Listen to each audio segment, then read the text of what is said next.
Hey, everybody. It's been forever, but this is episode 36. Ryan and I are back, and I wanted to have on this show Joel Marshall. And I was just on his lunch therapy show recently. Oh, yeah. Loved you so much Yep. that I was like, come All come over to right. my house and play. Like, Love it.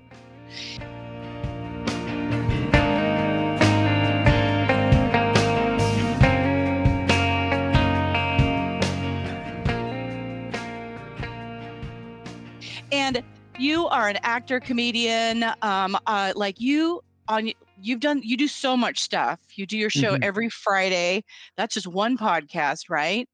Mhm. Um, and so I'm looking forward to getting into all this. And we also started to, just sort of get into that sort of life conversation, which is my favorite.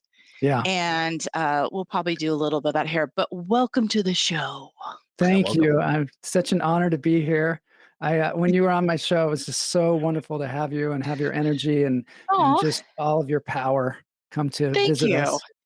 And Thank you Matt so much. Wright put us together, Yep. so that was so cool, and he's such a dear friend of mine. It's really Yes. a gift. He's wonderful. And I'm loving synchronicity lately. And so this is kind of part of rolling with it, it's the magic.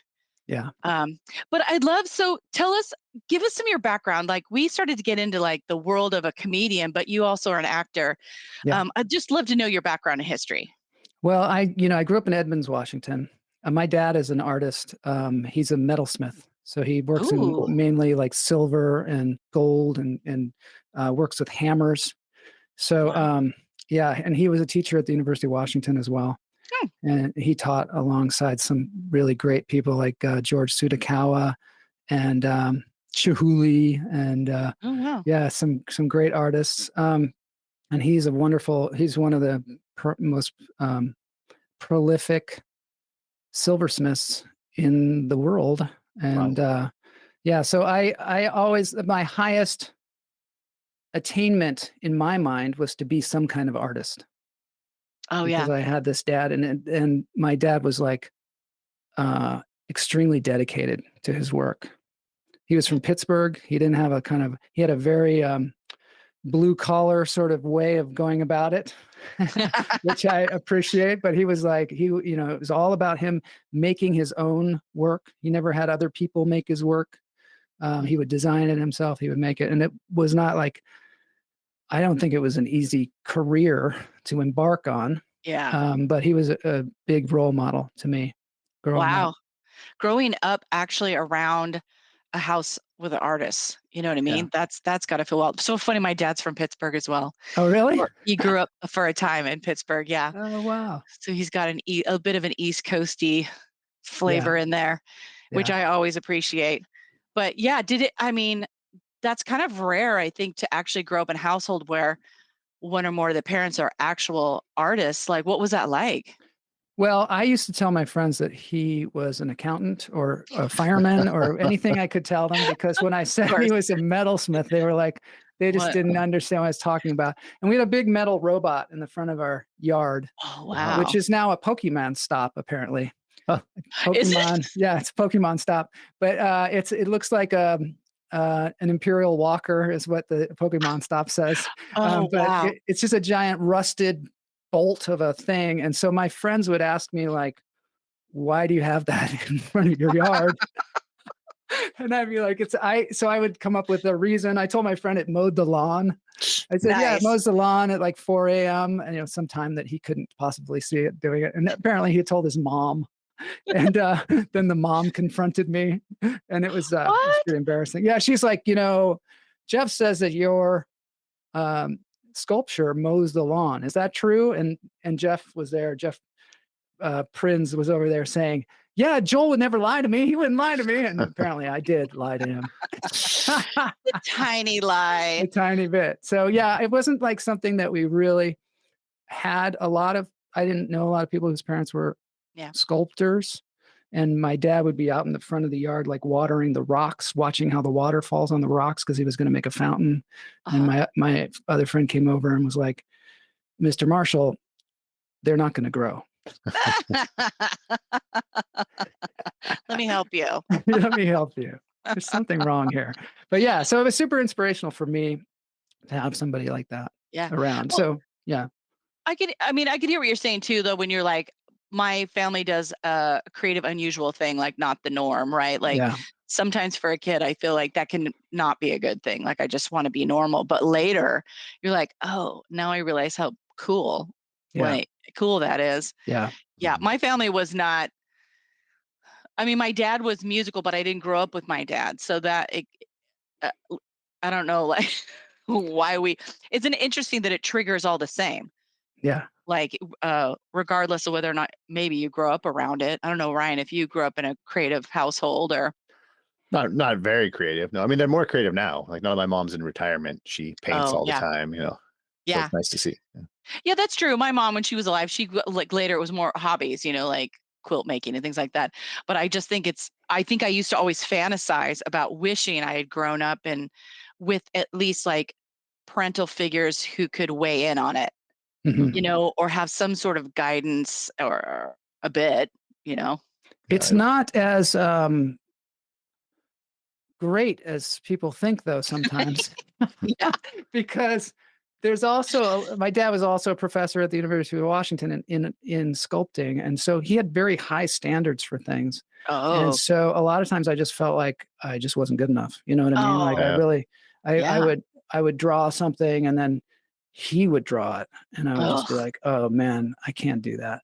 And and also we'd look at art. We'd say, or even like architecture, we'd be like, oh, I really like that house, and then he'd be like, oh, well, it looks like a pile of cardboard. It was really like Rough. high standards for Yeah. things, and so you start to feel like maybe you'll never achieve that kind of thing. I would have never gone into sculpting because I Well, was just kind of like his thing. yeah. Well, every time your opinion gets like kidnapped by someone else, like in a pair, you know what I mean? Like that's not Yeah, okay either for a kid. Like get to have your opinion, not yeah. have it like dismissed. Mhm. That's a thing to Mhm. be It is a to little bit grow of a up. thing. Yeah, yeah. And No, I I was get into it. music and acting and movies and things like that, and which was maybe not considered real. I mean, the movies and Oh, acting seemed considered really an art, okay. more of like pop culture kind of thing. And Oh, so I didn't, I never really felt like I don't know. I never really yeah, felt like I was being an artist necessarily, or was in the right place. But what I knew was I had this huge passion for that. I had a yeah, huge passion for music and a huge passion for acting, and I didn't have anybody around me that was doing that. yeah, yeah. Well, that's amazing. Like that you continued on anyway. I remember you'll laugh. Like I have a YouTube story about singing. I think I took one class from a singing coach Really? there. Oh, only one, Oh my because god! I went in and they have you try out, and his comment to me was, "Oh, you have a pop voice." Oh And it was man, so so condescending. uncool. Well, and I was like, I do not respond to condescension Yeah, at no all. one in Seattle does though. No one does. No one should. No one should. Yeah, But I remember I was like, "And I'll be leaving," because yeah, I had I mean, I always have respect for it. I would have loved to learn, like, be trained operatically. Like, that would have been amazing to do that. But I was like, I'm not going to be made to feel like shit, like, as yeah, I'm learning. yeah. I wouldn't, it was always an For automatic somebody no. to put you in a box like that is just so uncool. Like that's what kind of a teacher would do that? Oh, Well, you have a pop yeah. voice. And I also think too, No, I'm I have like, a voice and it comes I out have of a my voice. body and it's not Yeah. pop or And jazz or anything. a pop It's voice just pays pretty well, so that's yeah, not it's bad. also yeah. Oh, Exactly. you're gonna make money. Yeah. How It We're not terrible. gonna yeah. train you then. I did just fine. You know what I mean? Yeah. Like, but I also think great teachers can also like have open mic, can hear the voice, right? Like they could, whether that person sings a current way, they Mhm. could hear. I feel like a good teacher or professor could be here, like, oh, I can hear the strength in your voice. I can hear where it could go, or just to no voice at all. So just to return, like, oh, you're going to criticize the perceived style that you obviously don't have any respect for, Mhm. was lazy to me. Yeah. Mhm. Like I instantly had no respect for that teacher. Yeah. Um, I think that's uh, a problem sometimes in going to university for an art like that, is that yeah, sometimes people in the My dad wasn't this way because he was working all the time and was in the Smithsonian and all over the place. But sometimes people have decided to go to teach at the university because it protects them from ever having to really make a living at it, because they can make their living Yeah. teaching. Mhm. And Yes. so sometimes they resent people that are going to maybe venture out and make money at it because it's maybe something they were not able to do, which is, it's a hard thing to say. And I'm not a big fan of those who can't do teach, because I don't think that's true. Yeah. But I do think that is sometimes they guide you in a way that is like not pro survival. Well, and how vulnerable a place to be, like if you have no idea about that, like all the things a teacher or someone could perpetrate on you. Mhm. And like you're ready and innocent and you don't know, and like that's a shame. I know what you're saying, like I don't think all teachers are like that, but Yeah. who knows what was behind that person's. And there are, behind their person's decision. I want to say that there are great teachers who don't necessarily do the art form that they are great teachers. And I totally believe that. And I like it when somebody actually can focus on that, just the craft that they're trying to make people get better. And sometimes by the same token, there are people that are working professionally, but maybe they're not working professionally as much as they want, and they're teaching you, and they also have that same kind of resentment. It's just bad business if you're a teacher with resentment. And you have to keep that in check, I think. I think you have to keep that in check and keep your ego in check when you're teaching. Yes.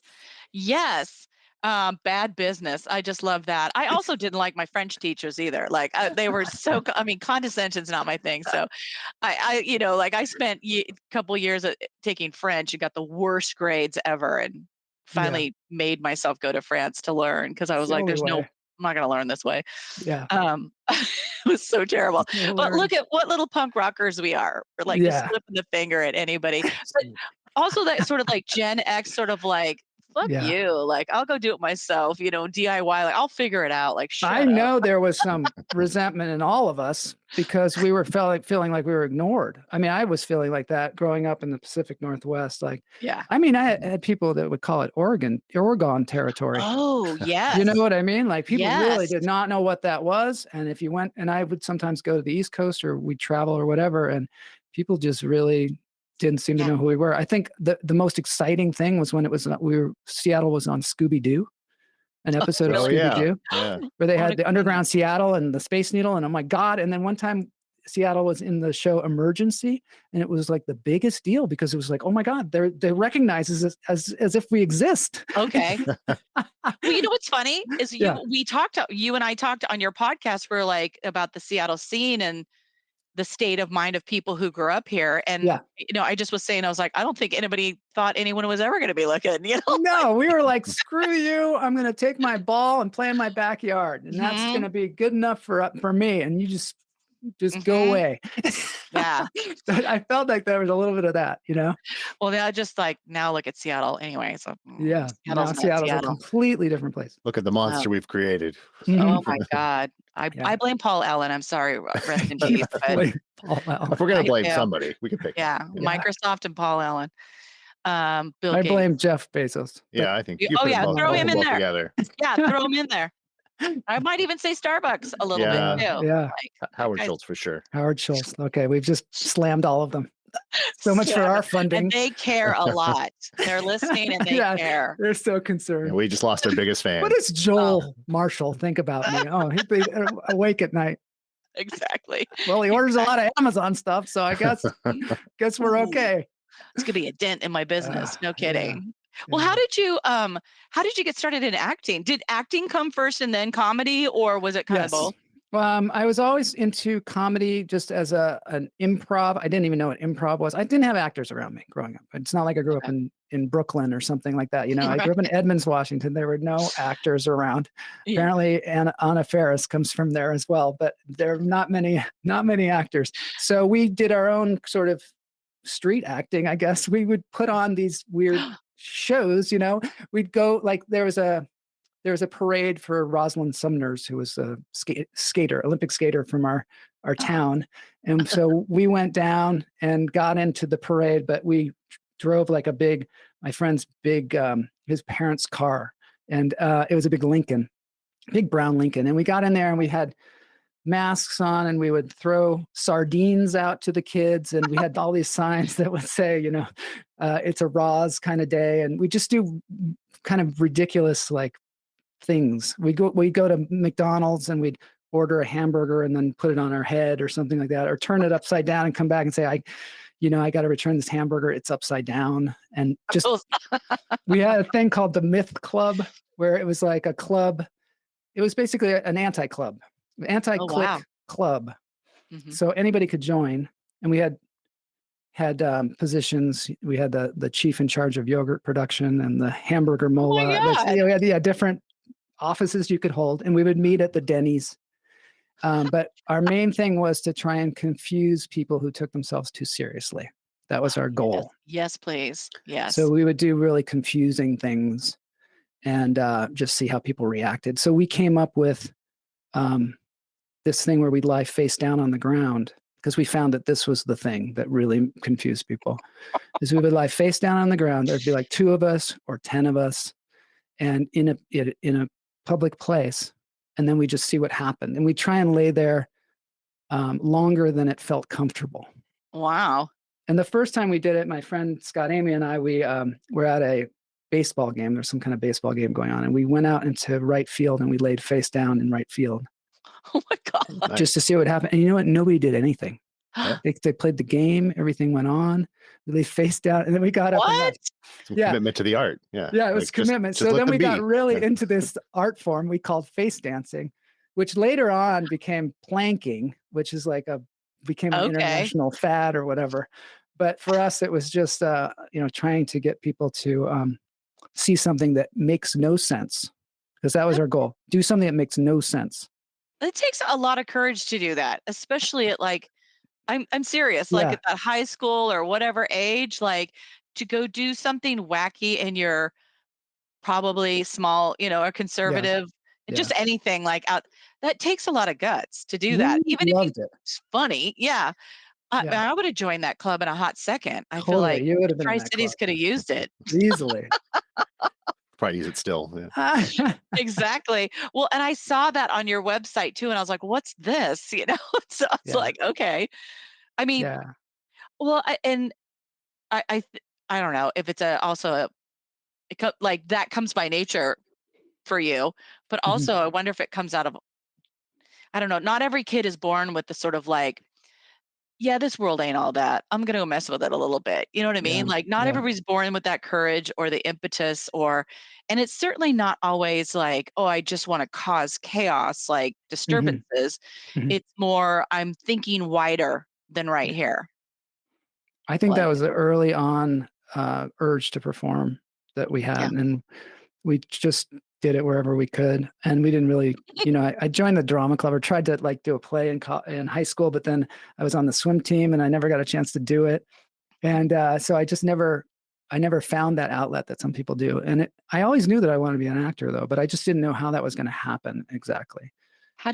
Where did you go from there then? Well, I went to the university where my dad taught, and the University of Washington. I went to the drama school, and That's a good one, isn't it? Yeah, it's a very good drama school. Very good. It's mainly the graduate program at the time was really good, and lots of great actors have come out of there. Gene Smart and Joel McHale and lots of people, but I had no idea what I was doing, and I felt sort of like an outsider. Like I didn't do a bunch of plays in high school, and I didn't know about Shakespeare, and I just knew I wanted to be an actor, but it was the first time I just kind of said, this is what I want to do.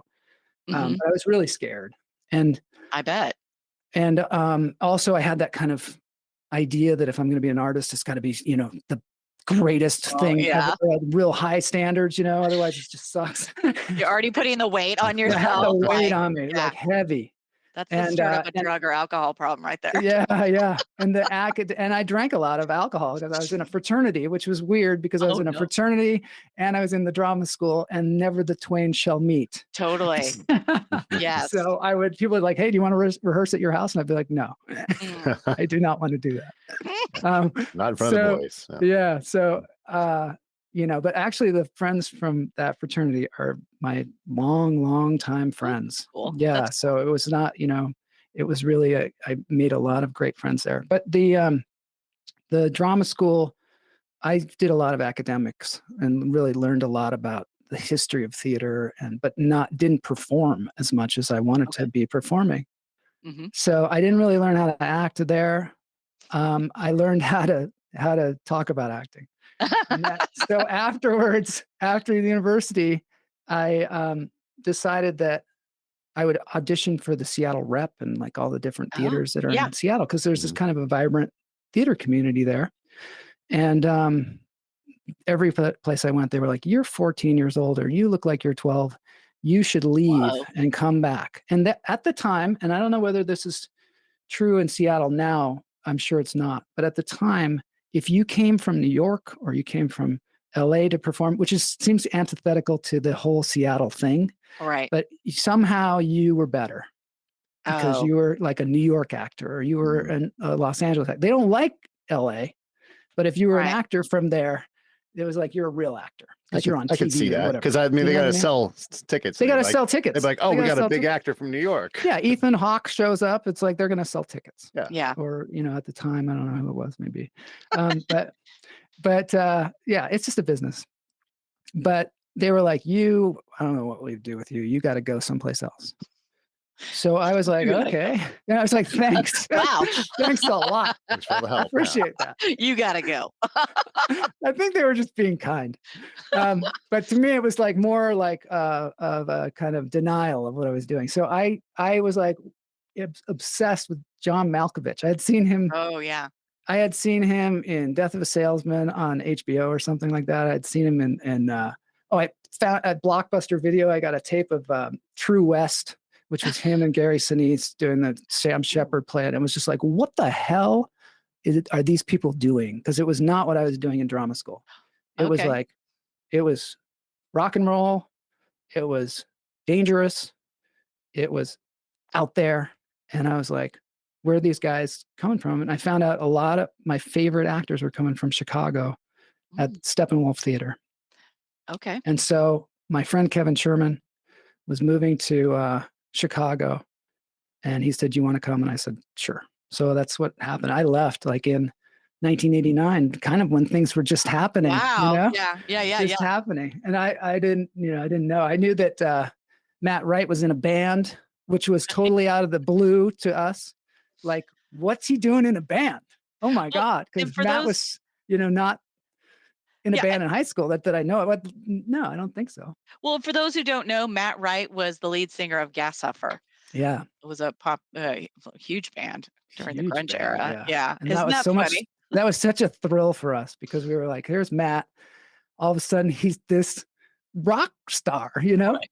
We were just so delighted by that. We also had Matt Kite and the whole Bolivian army. And Oh, yeah. yeah. So they were good friends. And Matt, they were, in the Myth Club. And so that all happened, but I left, Okay. And so what I did is I went to Chicago and I went to Steppenwolf Theater and I went in there. I didn't even tell them I was coming or anything. I just went in there and it was a tiny little theater. And I went in there and I was like, "Hi, I'm Joel Marshall. I want to work here." And there was a Yeah. guy behind the window that said, "You'll never work here." He said, "John Malkovich did the costumes in the last show. Everybody does all the different jobs. There's an ensemble. And then at ISU, there's a big competition to see who can be the interns." Damn. So I was like, "Oh, wow." I was like, "Here's my number." I had a number because we had gotten a phone. It's like, "Here's my number. Call me when you need me." And they called me that night. Huh. Yeah. And the guy who was telling me this quit. He was like the box office guy. Yeah. And that guy's like a big director now. His name's Wilson Milam. What? He's a big theater director. He actually quit there and then went to like England and started That night. that night, and started directing like the Steppenwolf things like True West and Sam Shepard and all this stuff in England. And he had worked, in this environment. So I think it worked out really well for him. I don't know.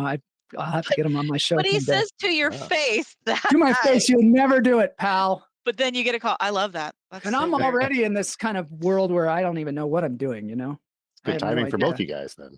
Totally Yeah. the best out. place to be. It worked out for both of us. So I went, I ran the box office for a while, which was like mayhem because this was the most popular theater in the world at the time. They had on Broadway, they had Grapes of Wrath, which was like a huge popular Broadway production. Plus they had True West, and they had all these famous actors coming out of there, John Malkovich and Gary Sinise and Joan Allen and all these people.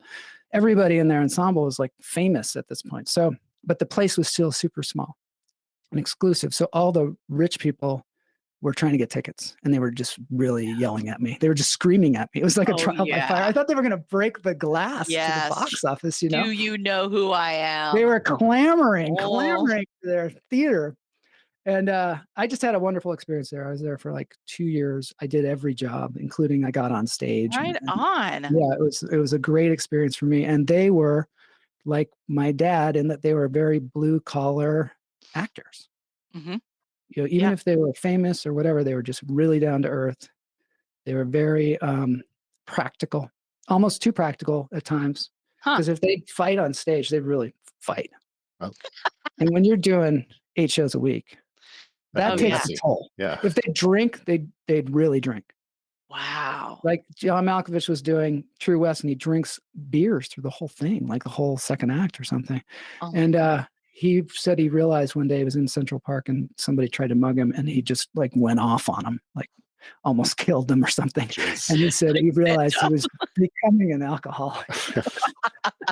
And then they stopped doing that after a while. They stopped because it was just impossible. You can't get drunk every show, you know? Right. You're not supposed to. I mean, you can. You could, yeah, but there's a toll. Oh, there's purity in it, though. What are you talking about? It's the purity, baby. True method acting. I got to be drunk every episode. Exactly. Right, but Chicago was a great place to be, I'll tell you, at that time for theater, because they had like Second City. A lot of the people, you know, Steve Carell and Stephen Colbert and Adam McKay, who's a great director of all these great movies, like shows like, you know, he produces Succession and all these different movies and things. They were all there, and it was a really interesting community at the time.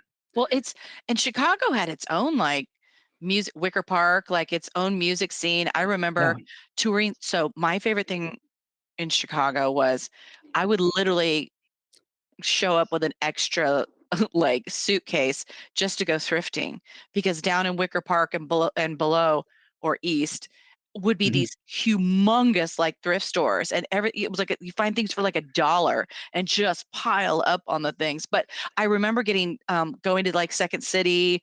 I remember, of course, like playing clubs. Like it had a lot going on in it. The Art Institute, one of my close friends went to the Art Institute there. It was cool. Oh, yeah, I really liked being there. It was great, in fact. There was so much stuff going on. I'd be doing, you know, a children's show in the morning, and then at night I'd be doing some, you know, crazy, like wacky nude show. Not that I was nude, I wasn't nude. But I'd be doing something completely different at night. That's where you draw the line. That's where I draw the line. There's no nudity. So what did you do after this then? Like, that's intense. I went to grad school because I think I just felt like I needed more training or whatever. And the people at Steppenwolf were like, you don't do that, you know? But I did anyway. I was like, I think it was something I wanted to prove to my parents or something, that I could get like a master's degree. But I went to Cal Arts, which was super interesting, which is an art school in Los Angeles. Wow. Where it's north of Los Angeles, and it is a place that they came up with in the 70s, and it's the arts all under one roof. So it's built in this big building that has that everything is supposed to interact. In fact, when they started it in 1970, and it was built by Disney, but Disney didn't want to have anything to do with it in the public eye, because they just wanted people to be able to train there and just have ultimate freedom. Wow. So you could walk around nude if you wanted to, which, you know, I'm obviously a nudist. So you keep bringing it up. I keep bringing it up. Yeah. you could do anything there. In fact, they did. They would, you know, the art shows, they put a flag on the floor and had a sign in that was on the other side of the flag, which was actually a duplicate of another exhibit someplace else. But the FBI ended up surrounding the place because you had to walk on the flag to sign in. Oh. They put some people in a box one time and just said, do whatever you want with us. And people took the box all around Los Angeles. It was kind of dangerous. One time there's a thing called the Main Gallery, where they do art shows. And one time speaking in boxes, there was a big cardboard box in there, and there were little holes where you could look in, and there was all kinds of shenanigans going on in there. But it had on the outside, it had a list of things you could buy, and there was like a door you could go in, and it was like blowjob, sex. Oh, wow. The most expensive thing was read poetry. That was the most That's expensive. the hardest one. So yeah. Yeah, right. So somebody would read poetry to you for like $10 or something. But yeah, so I enjoyed that, but it was a hard time for me, I must say, because I was again feeling like I was always kind of flying by the seat of my pants, and not really knowing, like feeling like not really in the know, and sort of on the fringe. And so I got a job at Magic Mountain Oh, whoa. being Bugs Bunny. What? That was my job. Yeah. I needed a job because I didn't have a lot of money. And I was like, I'm going to work, I guess, at Magic Mountain. That seems like it's the only thing here really that I could, and it's open on the weekends only. So it'd be perfect. So I went over there and they gave me a job where I was taking surveys, and that was hellish. People coming into the park and you're like, how much money do you make? Oh, no. Yeah, people love that. Yeah, people love that. This is how you collect data. Yeah. That's right. So I didn't want to be that person, but I saw Bugs Bunny and I was like, I want to be that. And so I got that job. Yeah, And that's a like lot the of people- opposite of the survey. Everybody likes A Bugs lot Bunny. of Nobody likes a the lot of survey. people would think it'd be hellish being Bugs Bunny, because you're in that fur suit and it's like 105 degrees. But I'm telling you, it was a great time. I was awesome. Bugs Bunny for like 3 years there. But because I had a weekend job, I got a bad reputation because somebody wanted to rehearse on the weekends or something, and I couldn't do it. Yeah. And then there was a very small clique of people that were directors in the school, and they were in the director department. And so they were the ones that would give you acting roles. Right. So I think I got a bad reputation right in the beginning because of that one day or something like that. And then I hardly got cast in anything. Right. That's too bad. And so I got a reputation, I think, that I was difficult or something, which I'm not. Oh, please. So Yeah. anyway, I had a pretty rough time. I always thought I was going to get kicked out of there because they have a thing like at the end of the year where they boot a bunch of people. Like Really? it's really, I mean, I love that school. It's a great time. I don't know I can't imagine they do this anymore. It's not But for they- everybody, I would imagine. Like At you the gotta- at the end of the year, they would have these meetings about everybody, and they would decide who they were going to cut. This Wow. is Like common Survivor. in acting Wow. programs. It is like Survivor, and they have the whole school, all the students clean the school. You Whoa. clean the school, and at the end, this sounds like a horror movie. At the end, in your mailbox, they have these mailboxes, is a letter that says whether you can stay or not. Wow. It's not stressful. That's brutal. Yeah. It was brutal. I always thought I was going to get kicked out. The 2 years. I that bet they- everybody did constantly. They can cut fear. you out Yeah. after in the second year too. Oh. So yeah. So I always thought one guy. Love this guy. There was a guy in the class who just did whatever he wanted to do, and he really took this to took this CalArts thing to the limit. It's the way it's supposed to be. Mhm. And he took his letter, didn't even open it. He pinned it to the wall and left. Nils Holland, that's his name. He's like a theater professional in the Midwest. He's just a really amazing guy. But I always remember that, he didn't even That's wasn't even cool. curious. He just Yeah. pinned it on the wall. I'm I don't sure they need didn't this. kick him out. He was a great actor. Yeah. He runs a theater in Omaha, Nebraska now, I think. I love that. I love that. Like, I don't need I don't need this. You can have this back. Like, Yeah. F you for You can have your did I judgment. participate. Yeah. Yeah. Yeah. Good or bad. Oh my God. That's crazy. Well, oh my God. You've been in like so many cool places. Oh, Like yeah. just trying things again. Like you can't not learn things with all the places you've been in. You know what I mean? What came I've after had CalArts? such an incredible life, Yeah. with the arts and stuff. I went to Shakespeare and Company, which is in Massachusetts, 'cause I wanted to learn about Shakespeare. That's another just amazing place. It's based on this woman, Kristen Linklater, and also EST training. I don't know if you ever heard of Oh, EST. whoa. Yeah. The forum and all that stuff. These people, Yes. like, they came out of that, but they started their own, like, I know. This is like a cult. But It is. this is like they took that breathing trick. Or no, not the breathing. Kristen Linklater was the breathing, but they took some of the philosophy of est, which I had never heard of, and they didn't Okay. really teach us like est things. Yeah. But I think they were just doing est at some point and decided, hey, let's start a theater company. So they started this really intense theater company. Tina Packer, this woman from, she's a Shakespearean actor from England. She came over here and she said, I want to start a theater company. There was Edith Wharton's estate, this is in the Oh, yeah. Berkshires in Massachusetts. So Edith Wharton, had an estate there, the great writer. And so she found the estate was in a complete state of disrepair. Mhm. She said, let's fix this thing up and make it a theater company. Wow. And nobody was doing anything with it. So she did, and she created a historical society and a theater company. And they would actually put on plays of Edith Wharton's works in the salon there. Mhm. And then around on the grounds, they do Shakespeare. And it was That's just an cool. amazing place. And then they'd have a workshop twice a year, once for teachers, like any teacher, like a math teacher or a French teacher. Your French teacher should have gone to this thing. Amen. For sure. Because they would teach them how to act Shakespeare, but it opened up all kinds of things for them as a teacher. Right. And these breathing techniques were a lot of what we did, where you do a lot of breathing and really get into your body. And then they would take the Shakespearean text. They still do this, I'm sure. They do this thing called dropping in, where they would take the text, like I was playing Romeo that summer, and they would just go through every single word of the text. They'd be like, to be or not to be, two. Do you have 2 feet? What do you have 2 of? What's 2? 2. Are you going to lunch? They would just say all these things as you're going, and you do 2. And then they'd go on to the next word. Be. Is there a bee in your bonnet? Be. Are you to be or not to be? Be. They just say, it's really Why? weird. What is it? What's it You're supposed like, to what are they do? doing? It's a way of dropping, they call it dropping in. It drops the text into your body, Oh. so that every word has all these meanings and connotations, and also you learn the text this way. So it Okay. becomes a part of your body rather than just an intellectual thing, I guess. And Oh, you're interesting. breathing through the whole. I probably didn't explain it very well. It's a long time No, ago. I get that. I get But that. Like to get it in your body and so it's not out here above you. if you watch Blade Runner, the latest Blade Runner, Yeah.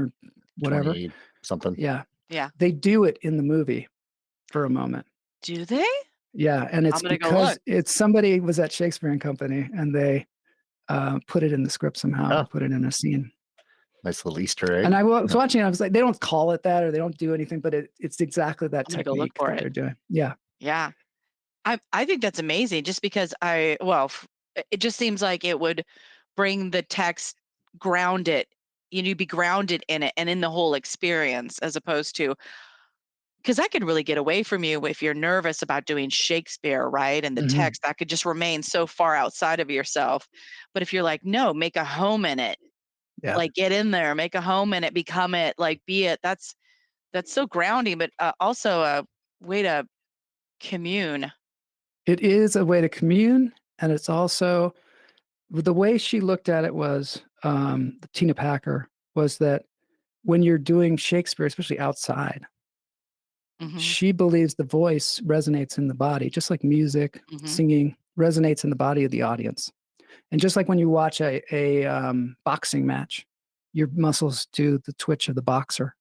Hmm. When you Oh, watch Shakespeare or when you watch theater or musicians, your body responds, and your body really responds to sound.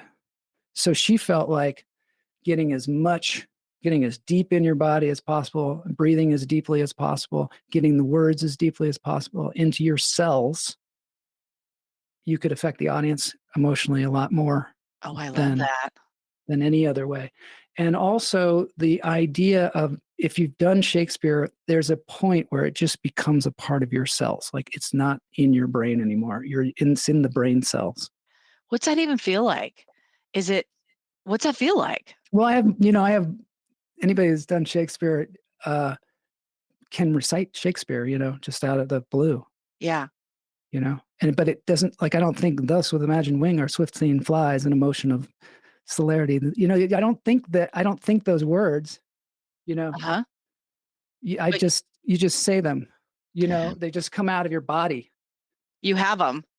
Yeah. But Yeah. soft, what light through yonder window breaks? It is the east, and Juliet is the sun. Arise, fair sun, and kill the envious moon, who's but sick and pale with grief, that thou her maid art far more fair than she. I haven't said that in So 20 pretty. years, I but know, it's it's so you pretty. know, it's there in your cells. It's so It's not, you know good. what I mean? And you kind of have to trust it. It's like, you know, you play something on the piano. Yeah. After a while, your body plays it, Yeah. and you have emotions. But having acted it and gotten it into your body, do you automatically feel at home whenever you like, do you click into an honest, almost private home in your head? Because I know for me, because I write personally. Mhm. So when I sing, you get me. You know Yeah. what I mean? Like I drop into I'm sharing that thought with you and that emotion automatically by nature, you know, but Yeah. having done it, but also that is my nature to want to do that because I really like I want to commune. And so, you know, like people will say, like, oh, do you ever get sick of doing the same thing over and over again? I'm like, well, it's not robotically like, oh, I'm having to sing this song again. It's a story. Yeah, It's an emotion. It's a thing. It's a little piece of me. Do you feel the same way? I do. Yeah. I do. And also, you know, I mean, they were saying that about Billy Joel. Billy Joel was saying, you know, or maybe it was, no, I think it was Paul Simon. He was saying that as you get older, the songs take on a different meaning sometimes, Oh my God. Sometimes you know? prophetically, Yeah. oh shit, now I see why I wrote that. That's Yeah. crazy. Yeah. Yeah. I don't even know how Paul Simon wrote some of those songs when he was so young, because they're so, you know, Right. like the leaves that are green turn to brown. You know that song? It's Yeah. like, how does a 20-year-old real, you know, he's like, I was 22 years when I wrote this song, you Yeah. know, The it's old like, soul. and now Old he's soul. singing like I was, you know, yeah. And now he's singing like I'm 65 now, but it won't be for long. You like to understand that at that Yeah. age, Yeah. it seems like almost proof of reincarnation or something. You know, that Oh, someone could be such an old soul at that age. For sure. don't Yeah. don't get me Or started. I will say yes channeling, to or that. I don't Yeah. know what that is. I don't know what that is. And I do sometimes you think got to get out of your own way and let the cells talk. You know what I mean? Let the cells talk. yes. Like that when I was trying to recite Shakespeare, I got in my own way a little bit. Was like, Yes. oh, I don't know it. You know what I mean? Yes, I do. I But I put absolutely do. myself on the line and just said, "Come on, cells, let's see if you can come up with something." But you have to do that creatively as well.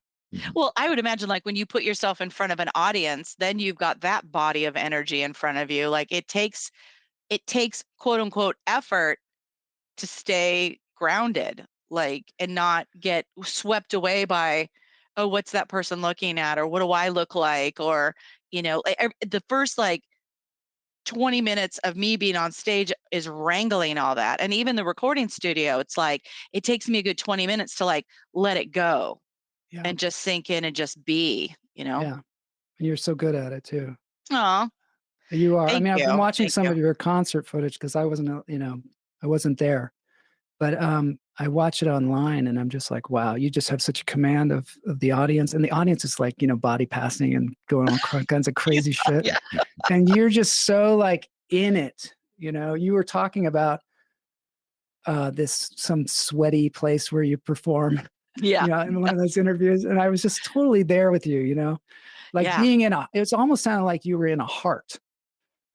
The whole Yeah. place is so sweaty and wet and hot, and Yes. it's like you are all like a beating heart together. And I just think that those experiences must be just so incredible. And those are the kind of experiences as performers that we try to get into, you know, try to I can get to. imagine that theater feels the same way. It is like a little like you're in the womb or you're in a heart. I used to say that what was special about playing shows is that I would, when I would go out to say the back of the club outside and be like, we're just this group of people in this little room in this town.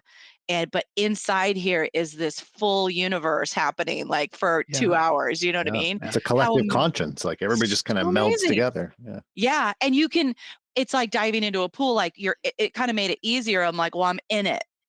We're Yeah. all in it because those shows were not you separately from the audience and they're looking at you. It was just like, like you could literally see especially that there's the show of Rock Candy out on YouTube where it's like there's the show was the stage diving and then us, and sometimes we would become second.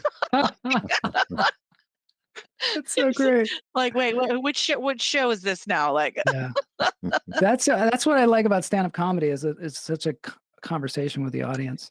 oh my God. Well, You know what I mean? I Not that I want them to talk, no. but it is a conversation that goes on. Yeah, if you can make it work for you, like, yeah. Well, we touched base about that when I was on your podcast about like I have a real reverence for comedians, and like the podcast I listen to, I kind of primarily are comedians like David Spade and Dana Carvey have one, and I've been they're so good. Oh, they're so good, and I just love them. love the conversation between. I love the conversation between comedians because they're talking about craft or the things they've made and the nature of those things or the shit they have to put up with. And we kind of talked about that. So I'd love to, I know as we segue like into your comedy, like. I started doing comedy. I lived across the street from the Comedy Store. My friend, the guy that I had moved to Chicago with, actually, he was now out in LA. I was out in LA. And he was like, let's go over to the Comedy Store and do some comedy. And Comedy Store is is the pinnacle of comedy, stand-up comedy in the world. And I say it's the vortex of comedy, the swirling, sucking vortex of despair. No, it's like sometimes and you feel it when you're in there. You feel it. Even some people say it's haunted. Oh God, I imagine. Yeah. And so he said, let's go over there and do some stand-up comedy. And so I went over there with him. You put your name in a hat and they put your name on the wall. And maybe if you get in, you're like on the list. And I lived across the street so I could go home and like watch TV and then come back. But that's when I started doing it. And I was just doing it as a lark, sort of. I didn't, I think I kind of considered myself a very serious actor, which was a mistake because I'm not really that.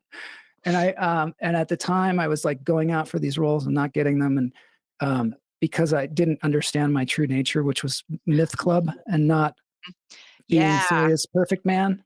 Yeah. And I had a look that they, was kind of leading man or whatever. And so I was just getting put in the wrong place. Interesting. And I felt like really inadequate, like I wasn't enough, the usual kind of feeling. But doing stand-up was like really freeing.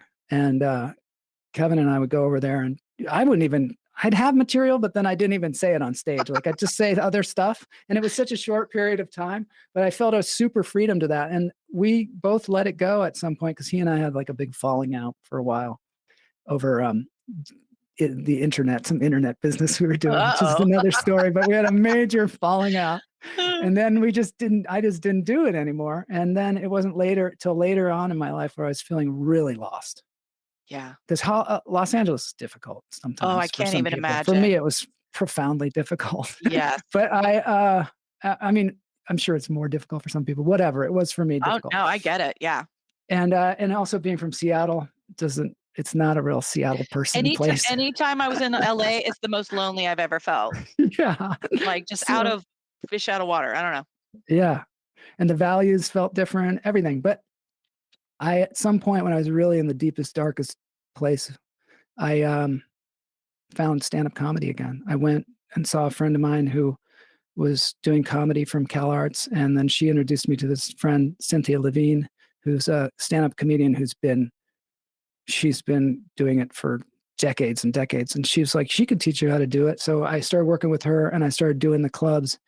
And it was such a revelation for me because I could perform. I didn't have to ask anybody's permission. I didn't have to audition for anybody. I just had to go out there and do it. And it was all on me. It was just me and a microphone. And it just felt so good. And also you write your own material. Plus you can rehearse it and do it however you want. It's all you. Right. You can reinvent it if you want. Yeah. You can try and go for no laughs if you want. You can do whatever you want. And that's been just a really freeing thing for me, I guess. Did you ever think of doing like the Groundlings and things like that? The improv? I did some UCB, like, Upstate Citizens Brigade. Yeah. I when I was in Chicago, there was so much improv going on. And I probably, if I didn't see myself as such a serious actor, I probably would have gone over to Second City. My friend Kevin did. He trained under Del Close, who was the guru of improv, and anybody you talk to studied with this guy.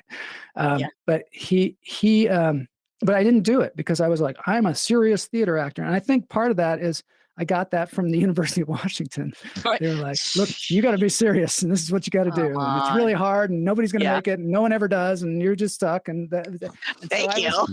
Just was in that kind of blinders of like, I really want to be a serious theater actor and only theater, not at TV, not movies for a while there. That's so punk rock. Like that attitude is so totally. punk rock. Yeah, I'm going to sell out. Yeah, I'm going to sell out. Right.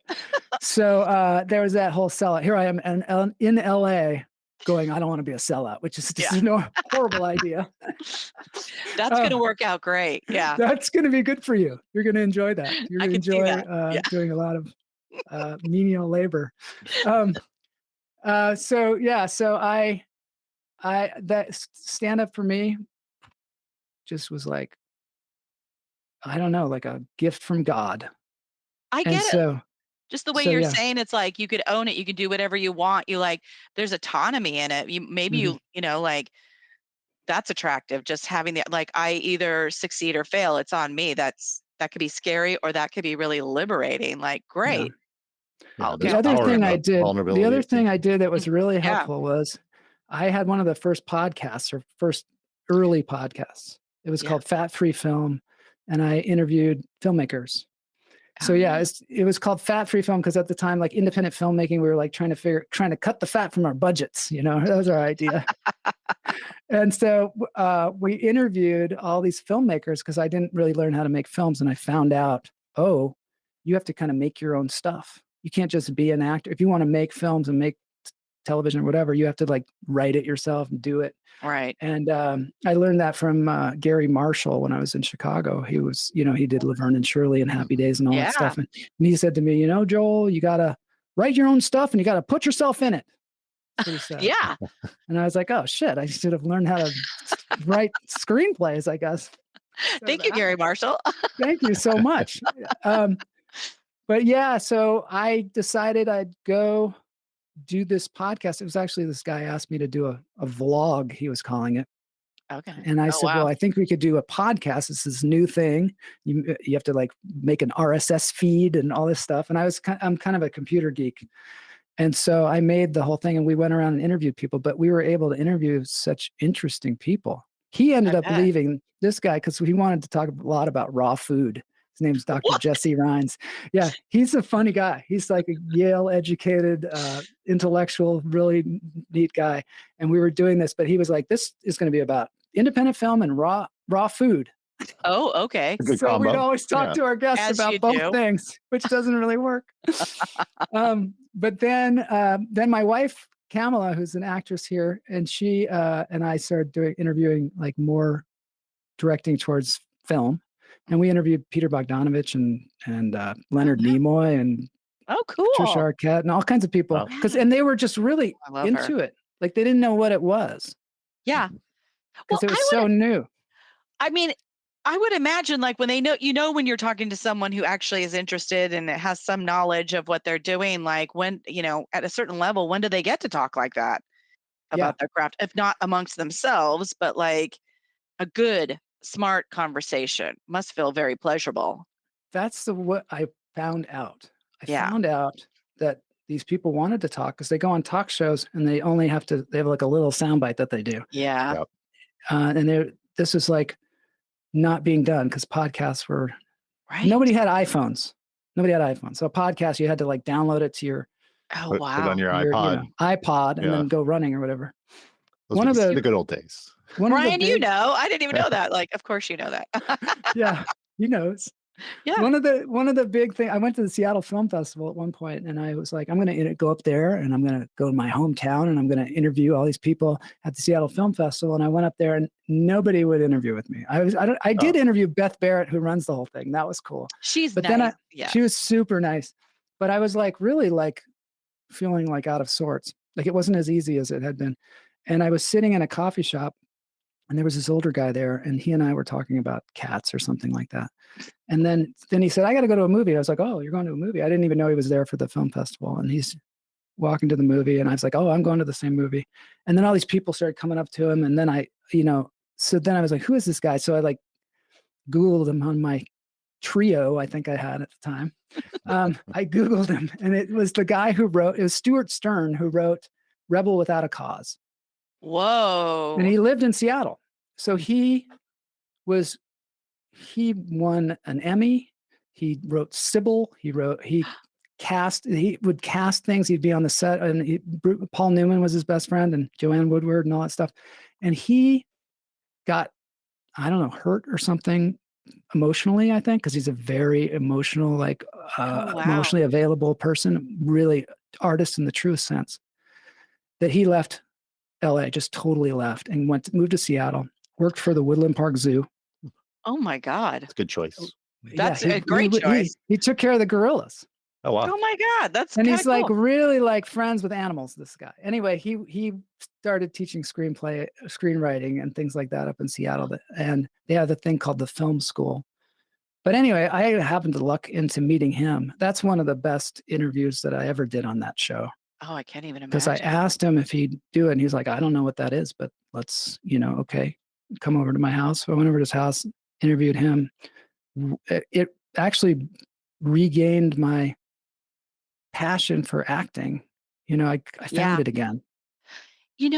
I admire people. It's funny you bring somebody up, because I was just talking to someone who has like left a while ago, years ago, left Seattle, like just disappeared, like a well-known musician, right? And because they did what they needed to do. And I was like, I admire that. Yeah. Like, I admire when someone goes, and I'm done. And I'm going to go over here and pivot and do something completely different, but that's nurturing. Like, that's on my mind lately a lot. And there's either there's something I guess liberating, my favorite word today, liberating today about that, just to say it's okay. It's not giving up. It's not quitting. It's basically like, no. And a full cut is kind of the freshest way to do it. Yeah. Yeah. Yeah. That might be true. Sometimes it's just time for something new. I mean, I've done that too many times in yeah. my life where I've like totally left, Yeah. And sometimes I think, like lately, I'm kind of like, no, just keep on the path, just stick to it, because I'm in the opposite camp of that right now. Because like Chicago, I just took off. I was doing that podcast. I just stopped doing it. For some reason. I don't know why. I think it's something somebody said or something. Or too many people said. Maybe about, like, what are you doing? Kind of thing. Well, people talk a lot about, like, especially in this day and age, about building something up and like consistency and all that. And I think that makes sense. But but in my mind, I guess, because Ryan and I have started and stopped with this podcast, but I think there's also like a true commitment to sort of life and not the product. I'm not anti-product. I'm not anti-money. I'm not anti any of that, but I'm anti beating the crap out of myself over it. Yeah, it's a good way to be. I don't think everything has to be big. Sometimes it's nice to have lots of little small things that you do good at, and those are just as important. Well, and the point of, say, this podcast is to get to have great conversations, of which we're having. Winning. Right. Winning. We're already winning. And I've won. I do feel that way. Yeah. And I know with my Fat Free Film podcast, I would get an email here and there from people saying, oh my God, I'm in this play. There's like this one guy, I think he was in Australia. He was like, I'm in this play. I'm playing the guy who was the catcher. He caught the children in Chitty Chitty Bang Bang. Remember that guy? Yes. He's like, I'm playing the actor who played that. There's like he did a whole biography of this guy who was that actor. And I guess he was a dancer. And it's a really interesting story, the guy who plays that. So he's like, I'm doing the play of that guy. And every, before I go on stage, I listen to your Fat Free Film. And it's very inspiring to me. That's everything. That's it. That's it. I mean, that's all it takes. Yeah. That's the even win. if I did it for years and that was the only person that I affected, that'd be great. Because I do this, and I don't know if it's something you do. Would your 16-year-old self ever imagine that someone completely on the other side of the world would utilize something you created to help themselves? Yeah. Isn't that great? I would never have realized. I never would have thought that. Yeah. Winning. Like, you don't need to, like, that's the win. That's the day before yesterday, I got a message on Facebook, and this guy wrote me the story, who grew up in a small town in Brazil that didn't have the internet. So he literally laid out like how he came to know Hammerbox. And it was like one piece by piece, never like the effort to find the music. So, like finally video games came and you would go to a shop, right? Like a cafe to use computers. And he's like, and you had to pay for that time. He's like, I would go pay for time to play the video game, not play the video game, and just listen to Hammerbox. That's so awesome. And then I finally, like the internet comes, I can hear you and see, and I've bought all Even Goodness, and all this stuff. And so I just want you to know, like, I wanted to give you the story of how I found you. And he goes, and now I can find you. And now I'm messaging you. So of course I messaged right back and I was like, holy shit. I was like, this just made my day. Like, Isn't what that a great? gift. And then he messages to his friend, like he replies, but he's like, I just got to talk to my favorite singer of all time. And my head was just like, and I was like, woohoo. That happened on our show with, I played a cover song. This guy in England who was covering a Gas Huffer song, like pancakes or hotcakes. And Matt was in the chat room. Matt Wright was in the chat room. And that guy got on and they started talking to each other. And it was like the most exciting thing ever, that the two of them were able to talk because this guy was a huge fan of Gas Huffer. That's so cool. And that's the lovely. Yeah. And then when you were on, he was like, oh my God, I can't believe I missed that. She's one of my favorites. She's like, Hammerbox is one of my favorite bands. He's in England. He's like hugely influenced by the grunge period, and particularly your band and Matt's band. So he was like so excited about that. And I just love that connection that happens. I had a thing too with when I was researching you, I always had this story about how I went to George Washington to the Gorge to see Stevie Ray Vaughan when I was in college. And I went and I saw and I met him. This is a kind of a long story where I went on the grapevines and I knocked on his bus and they were like, who are you? And I was like, I'm here to see Steve. I think I said Steve. And then Stevie Ray Vaughan came out and I talked to him for a while, said a bunch of awkward things. And then I said, do you think that you could play Voodoo Child for me? And he goes, well, I can't play it for you, but I can play it for everybody. And I was like, okay. And then he gave me a pick that had his name on it. And then I went back out to the audience or whatever. And I was talking to my friend. I was like, he's going to play Voodoo Child. I talked to Stevie Ray Vaughan and he kind of didn't believe me. And then the concert happened. And when he played Couldn't Stand the Weather, it started pouring down rain. He was out there playing his guitar, just didn't even miss a beat. And that was like amazing. He was like such an incredible guitarist. Okay. And then they took their bow or whatever. And then they came out and played they played Voodoo Child. So I was like, it was very exciting for me. Kind of a pivotal moment in my life because it was just, I don't know, something was really incredible about it. And then I was reading Mike McCready's Wikipedia. And he says, I had quit playing guitar. I had been down in Los Angeles for a long time. We were playing for a bunch of bartenders with his band. I came back up. I went to the Gorge to see Stevie Ray Vaughan. And when he played Couldn't Stand the Weather, the sky opened up and it started pouring down rain. He said it was a mystical experience. It was such an incredible experience that I decided I was going to pick up the guitar again. Wow. That's cool. And then Pearl Jam happened. Yeah. Essentially. Some good energy at that show. Then. Yeah. Right. And it was like, but it was also for me like, oh my God, that did happen. Yeah. Yeah. You know what I mean? Like I wasn't sure it even happened. That's real. Thanks, Mike. Well, I'm like so happy about that. Yeah. I'm totally going to see Mike in a couple weeks or in a few weeks. I'm going to fully tell him. I'm going to ask him. I'll be like, dude, we got to talk about this. Yeah. But the magic, since when I was like 8 years old, I had this memory of looking in a mirror going, like I believe in magic, like magic is real, and I want my eyes to be green. And I will say my eyes are greener. They're much greener than But I'm a full believer in magic, and those moments are everything, and they are the magic. Because what are the chances, like just of any, like meeting or coincidence or it could easily not happen. Yeah. I don't know. Oh, I went to that concert because somebody was like, "Hey, I'm going to the Stevie Ray Vaughan concert. Do you want to get in the Right. car?" And I'm like, "I'm a huge Stevie Yeah. Ray Vaughan fan. Okay, let's go." And we drove the 2.5 hours or whatever it takes to get there. But I wouldn't have. It was random Yeah. that I had that Magic is experience. real. I think if people could pay attention to that more and appreciate more, their lives would be a lot more fun. Yeah. For sure. You know, like, and then you could be planning more magic and asking for it. Yeah. Or being open to the magic that shows up. Yes. Yes. You And know what I mean? appreciating it. Because a lot of Yeah. times you take a left turn because you're like, "Oh, I don't have time to do that," or whatever it is. No time You for don't take- magic.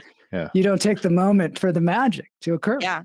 Well, and I think this world or our culture or this world really puts so much emphasis on fame, money, all of that, and it squashes a lot of artists who maybe don't, you know, become Pearl Jam size, you know, or as a Mhm. big an actor, or all. So somehow you're not a success. So when these moments of connection happen, that's equal in my mind. Yes. Those moments of connection are so You did a So job. You did a valuable. good job. It connected. You win. You know, it's It's everything connecting like that. everything.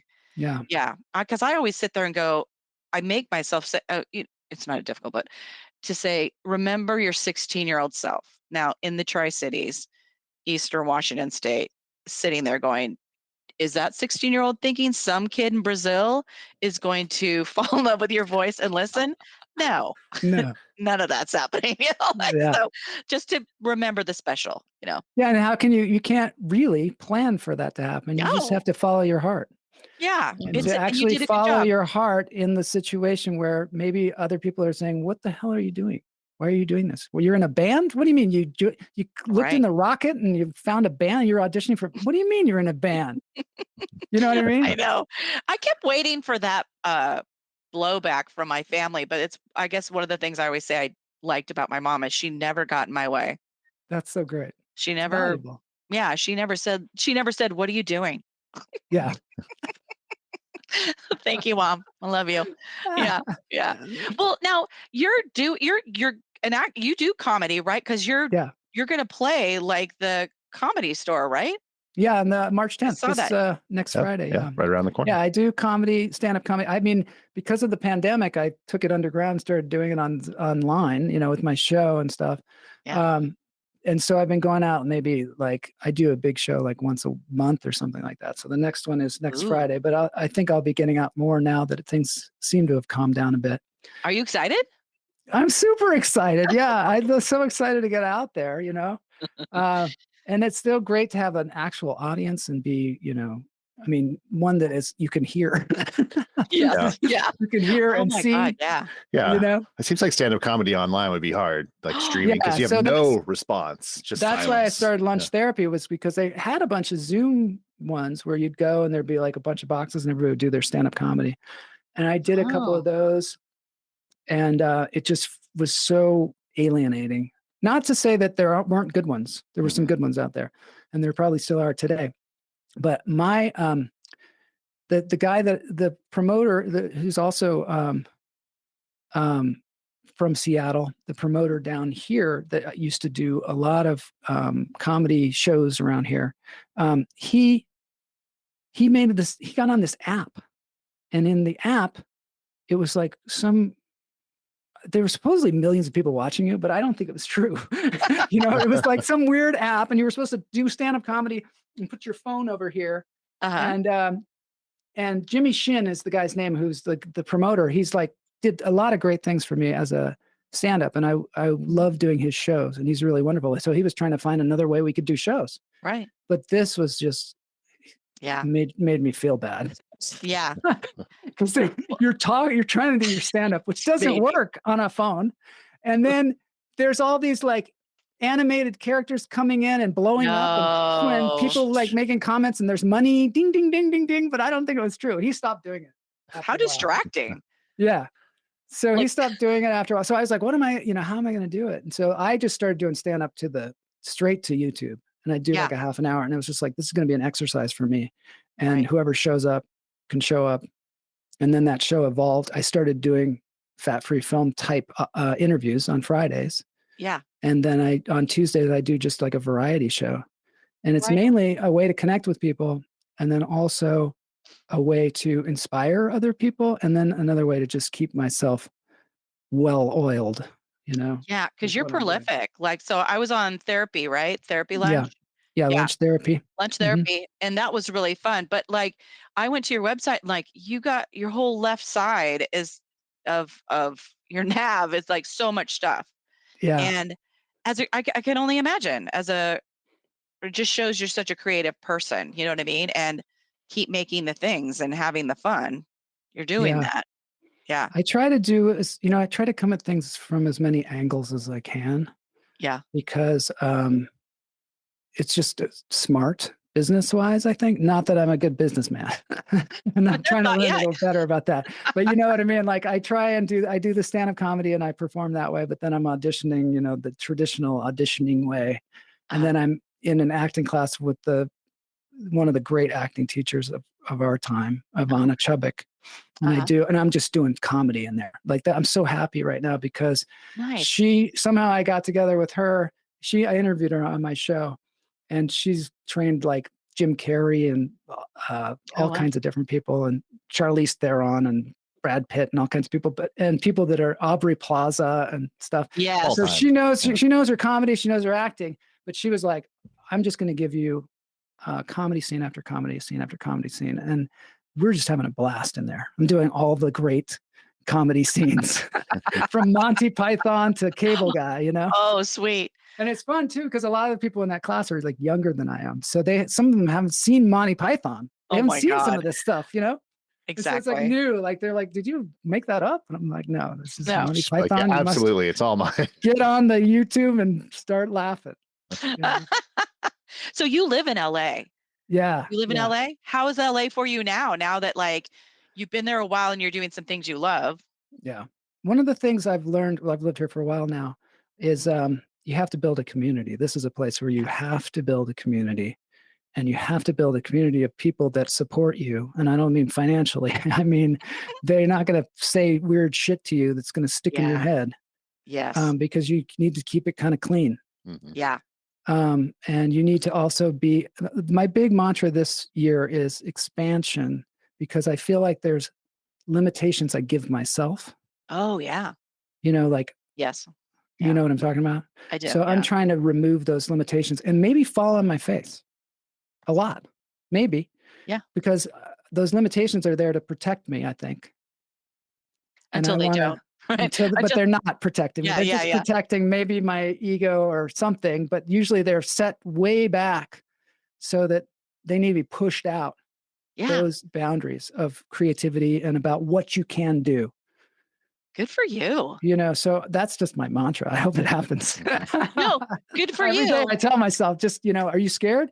I've always thought if I'm scared, I'm probably doing the right thing, unless it's like, something dangerous, like jumping off a building or something. But if I'm doing something professionally or something, some kind of performing that I'm scared about, probably in the right place. If I'm not scared, it's probably I'm not pushing myself enough. But I think that I got to go beyond that boundary.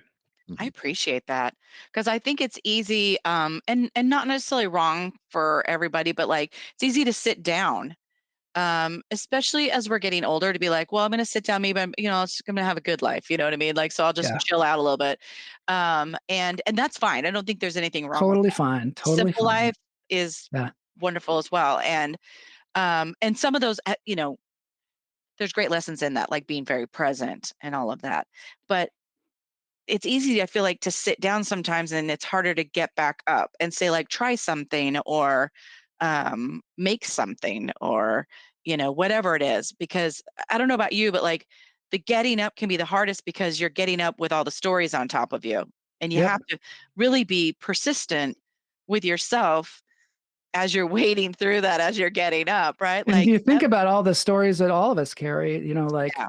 like you write your best songs early on and then later on Mhm. that's not necessarily true. Yeah. I have a lot of friends who are retiring right now, and I feel like I'm just getting started, you Well, know? the whole idea that like only good things can happen when you're young or at a certain time and Yeah, then it ends, like that's just not yeah, true. I mean, as you get older, it's more stories, it's more experience, it's the the ability to make something amazing is always. always Um, there. Mhm. but out in the world, there's other But stories. other people have different viewpoints on things like that. And they'll tell you it as if it's fact. Oh God, I hate that. You know what I mean? Have you ever met Yes. those people that just Oh, tell you yeah. something as if it's fact? And you're just like, Yeah. oh, you know, you can't make it in the film industry unless you're 20. I hate that. Stuff like that. And they say it like it's true because that's what they're telling themselves. Yeah. Oh It's my true to God. them, and that's Yeah. that's their problem. Yeah.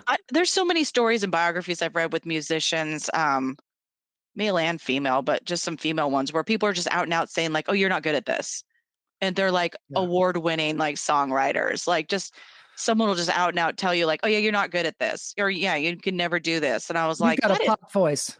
oh my God, yeah, God forbid." It's horrific. It makes me really mad. It makes me mad. That's infuriating. What kind of crazy bullshit is that? But all these industries, art industries, are chock full of that. And they're difficult. It's full of wonderful things too, but that's one thing I tell myself. I'm like, or I would tell 16-year-old stuff. I'm like, you don't want to know what that all entails. You know what I mean? Like that industry, you're choosing this industry because I certainly didn't have this conversation with myself ahead of time going, I'm going to go be in the music industry. Mm-hmm. You know, is that a good choice? You know, as opposed to like maybe a different industry that wouldn't be as like wily or, nasty or have potential for all these things. Like, oh my God, yeah. The industry that I'm in with acting too, it's like it's really like can't imagine. Being like somebody who is like a raw nerve and then being put in a room with people who are like super corporate and they're like very, put this in a box kind of people. It's really hard to kind of marry the two. You have to almost you have to give yourself practices to get into the mode that works best for that situation. And a lot of times, like an audition situation is completely different than being on the set and acting. Mm-hmm. They're two totally different things, and nobody tells you that. So you have to kind of find out, and you have to behave differently in those situations. Otherwise, you're just not going to work. I can also see what you're saying, like doubly see why having your inner circle be safe and actually supportive counts so much. Like, I really love Julia Cameron's like The Artist Way, her book. And she just talks about when you're creating something new, the importance of never showing it to like the wrong people when you're not ready. Like you're just serving it up for bad things. Don't do it, No, I can absolutely see that for creative minds. And I think authentic people as well. That's one thing in coaching that I talk a lot about is sovereignty, authenticity, but like the importance of understanding you get to do what is best for you so that you can go do all the things you're capable of doing and how important that is. Like an authentic soul is extremely valuable in this world and is the first to get the shit kicked out of it. You got to get ready for like, I might not be like everybody else. I probably do a unique thing because we're all so 110% unique. Right. Yeah. But gearing up for that, being okay and being able to navigate that and move forward, which includes the knowledge of make sure your circle is a safe circle, a good that supports you. Just how valuable that is. Super valuable. It's also valuable to know that you're not, like you say, you're not like everyone else. So you can't follow their rules. Yes. Absolutely. Because a lot of times, especially comedians will tell each other the craziest shit. And I hear them telling each other, and most comedians are just kind of learning from experience. So they're just a sponge. And like there'll be a comedian that says, no, a real comedian holds the microphone. No, you can never put it in the stand, which is so wrong because lots of comedians, especially ones who do a lot of act outs, they put it in the stand. And so you just hear that crap over and over, or people, they're just giving you these rules that are not rules. And that's one of the things I'm talking about having these boundaries about what people say. Like one of the things of being a comedian is you do like a 6-minute set and then you do a 12-minute set and then you do a half-hour set. And there's like this whole thing. And yes, that's the way the business works. But who's to say you can't just rent a space and do an hour? Right. And maybe it's not punchline, punchline, punchline, punchline. Maybe it's deeper than that. Yeah. Or maybe, maybe there's a laugh every 5 minutes even. Maybe it's a one-man show. I don't know what it is, but you Mm-hmm. can't go into it saying you can't do that. You can't do that to yourself. Exactly. I mean, being able to pivot like that and take, like own, like when someone says you can't, Yeah. to say like, well, no, I can, like because all industries have a game that they play, right? Like, so, in order to get somewhere, like there's that game and that game or Yeah. whatever. If that game's not working in my favor, that doesn't mean I stop. I can go do something completely outside the game, their game, I should say, and maybe it doesn't hold power or Mhm. no one's coming. It will when it succeeds, Yeah, but it will. And then it'll be the thing yeah, that everybody wants you to do now. Now yeah, that's the way to do it. but you can't tell me I can't. You can't tell me I can't. Yeah, And you know what? You suffer the consequences too. Like maybe they're right. Maybe you run out of space, nobody shows up. maybe. But it's up to you to make those decisions and really Yeah. get out there and put your ass on the line. You got to try it out because you never Yeah. know. You want to Yeah. be the person that they make the rule up about in the future. They're like, you got to do it this way because it worked for him. Ooh, Every yes, single I one. love that. Yeah. It's Yes. so true. Yeah. Well, if it's a choice between like standing still and doing nothing or doing, like you got a simple choice. It's not It's pretty complicated. easy. It's like, I have met so many people in my life along the way that wouldn't allow themselves to do anything. You know wow. what I mean? They Yes. were like I went and did a show in Lithuania where I was like, Wow. yeah, it was the New Adventures of Robin Hood. It was like Xena, like one of those kind of shows, That's Oh, awesome. fun. And they sent me over there, and it was really weird. Like I had given them my headshot a year before, and it was like a year went by, and they were like, "Can you go to Lithuania tomorrow?" And I was like, "Yes." And Out of nowhere. I found myself like in the Frankfurt airport with no money in my pockets, just going, "What am I doing?" But it turned out to be a great experience. It was this show, and it was like on, I don't know, like TNT or something like that at the time. That's awesome. And I was basically an extra for most of the thing, but every once in a while they give you a part, and then they gave me like a guest role, which I wasn't booking at home. Oh, And so it was just a great experience. But yeah. when I came back, they said, who can you send some of your friends next year? Because we want to have good actors like you or whatever. And so I talked to friends of mine, and I'd be like, hey, you want to go to Lithuania for 3 months and shoot the show? And they turned it down. Oh, And I was It's like, an adventure. Because it wasn't good enough for them. They're somehow. lost. It was like, oh, Oh. that's just like a Xena show or whatever. Well, I mean, there was another show at the time. Heath Ledger was in that one. So, I mean, it wasn't like, what I mean? People's perceptions of things. Mhm. Well, it's like if they're not doing anything, I'm like, well, you could sit here and do Yeah, nothing. you Like, sit here or this summer and do nothing.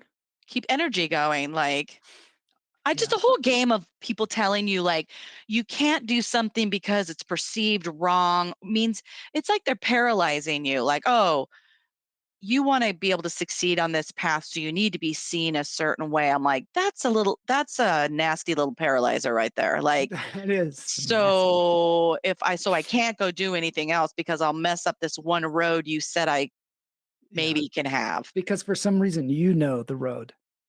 And, yeah, and there's only one way things And there's happen. only one road there. Yeah. It's Exactly. like, why do you know that? And why do you think you know Well, that? Think and of all the some- things that have been changed over the time, that Yes. we've been alive, that have just completely changed. And truth is, a lot of success is talent, but it's also luck, right? No one's Yeah. in control, like you could certainly try and do manifestation and all of that, like, but there's so much you're not in control of. So you got to at some point decide, am I going to live or am I going to like sit around and wait Yeah. for maybe or buy into this thing or this idea? I just think that's dangerous. I just think about the summer that I was going to go to Germany and learn German and work in like a TV repair shop for some family. And I got afraid at the last minute and decided not to, and told the people, nope, I'm not coming. And that summer I worked in a car lot on Lake City Way. No. Hellish summer of my life. I think that still Oh my holds God. true working in a Oh car my lot in God. Lake I City. learned no German. I didn't do anything. I was just there on Lake City Way, working in a car lot all summer. That's Washing the cars. worst. And like the little, I mean, you can see in your timeline, like all the adventures you've had, like that's all Yeah. great winning. Like there's no problem in there. Like this has been an amazing experiences you've had. That's so wild. My son's really he's hell bent on learning German and wants to go to Germany. Oh yeah. And he's 15. He'll be 15 this month. Yeah.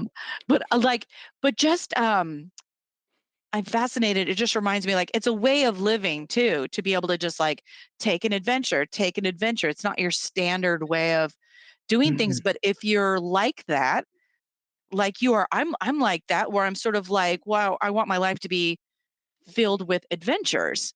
Yeah. And so, and I'll take care of myself. I'll be fine. I remember my grandfather was from Sweden, Hmm. and we went for 2 weeks to go visit.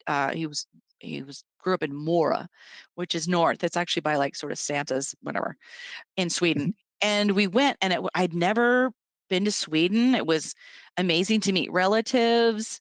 It was beautiful, and I'd spent a year in France for a year. Like, I've done these things, and I've obviously lived a uh, unusual, not vagabondy life, but like, other things.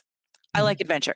So when we were kind of winding down the trip, I remember saying to my mom, like, this is the one time she was just sort of like, I can't take it. I was like, "God, maybe I'll stay here, go to school, because you can go to, like you could Yeah. learn Swedish and be able to talk to my relatives in Swedish, and I'll know Swedish. Like, I speak French, English, and then I could add Swedish to it. Like, that just sounded amazing to me. And Yeah. she only a couple times in my life did this, but she looked at me and she's like, "Oh, Carrie." And she didn't say anything else. And I was like, "What? Like, what?" And she never said what. Like, what is your problem? She didn't say like, "You need to settle down," or any of that. She never said any of that. But that plan really bothered her. Yeah. But the joke is, and you'll appreciate this, Joel. So instead of doing that, I went home, and the boyfriend I had at the time picked me up drunk, broke up with me, then told me he had slept with somebody else when we got home, and moved out. And I was like, thank Oh. God I didn't stay in Sweden. Thank Yeah. God. Man. Yeah. Learn a See, language. these are know. the lessons we learn I love early that on. guy, though. Yeah. Luckily, we learned those lessons early on. But it's the same thing where you're like, okay, well, don't not do that again. Like, Yeah, don't like, right. I think instead you of and I adventure. both probably learned that lesson. Like, Yeah. so next time I'm going to jump. The next summer, Yeah. next summer I went up to Alaska and worked in a cannery, but it was Yeah. only because like my friend got into it, and I was like, I got to be doing that too. I don't want to work in a car lot again.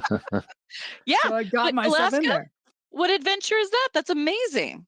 That was That an would be incredible amazing. adventure. Yeah. Oh, it was amazing. It was a lot of work, but Oh it my was God. like nothing else, you know? Mhm.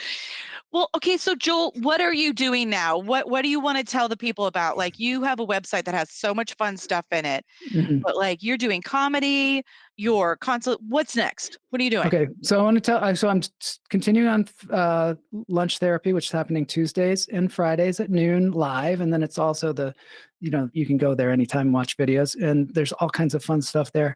I'm at the Comedy Store on March 10th. I love it. The other thing is, my wife and I made a movie called Equal Means Equal. It's about the ERA, the Equal Rights Amendment, Oh, which cool. Yeah. was ratified now. I mean, since the movie was made, it has now been ratified by all the states, but they won't put it in the Constitution. Women are not in the Constitution. Oh, yeah. They're having Yeah. hearings about it. For some reason, they will not put it in the Constitution.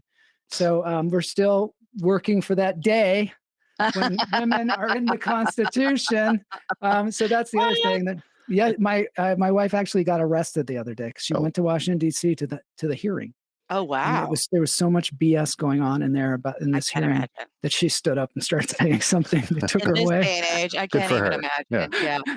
Yeah. That's So for her. anyway, so that's what's going on. And then, I'm really making a push for my acting career. I really am gonna I like. love it. So I've got agents and all that stuff and headshots and Yes. I'm just working towards that, towards getting myself some jobs, because what I have been working full-time jobs my entire life. Yeah. Whether they be Bugs Bunny or whatever. But I would like to actually make a living as an actor, and I know people do. Yeah. It can So happen. this is Yeah. one of my big goals now, is to like turn this into something that is more I love it. lucrative, so that I don't have to, Yeah. Yeah, you got to take a lot of manifest it. energy. Make it So happen. I'm manifesting that Yeah. right now, right here. Call me. I Yeah. love to talk about manifesting. Yeah, Yes. yeah. I think that's wonderful. And people can find you on Facebook. Yep. They can also find me on YouTube at Joel Marshall. It's pretty easy. Instagram. Your website. Yeah. JoelMarshall.com. Are you on Instagram? Yes, it's Joel Marshall Official. Official. It's a lot of lunch therapy ads, though. I love. Do you do? Okay, this is maybe annoying, but like, do you do TikTok? I do, but very little, very few TikTok. TikTok's a weird thing. Yes, it's a little bit crazy, but I just love talking to you, Joel. I am determined to stay in touch. I love talking to you on your podcast, and I just thank you so much. This has also been wonderful. This is what I like about doing this podcast, is talking to somebody like yourself. Thank you very much for having me. It's such an honor to be on your show. Oh, thank you. We appreciate it. Yeah. It was nice to meet you. Yeah, it's nice to meet you too. And hopefully we can get together and manifest sometime soon. Do it. Let's do it. I think it's not a secret. It's not a secret. It's not a secret. Nothing secret about it. I know. All right. Well, take care, and we will talk soon. Thanks, everybody.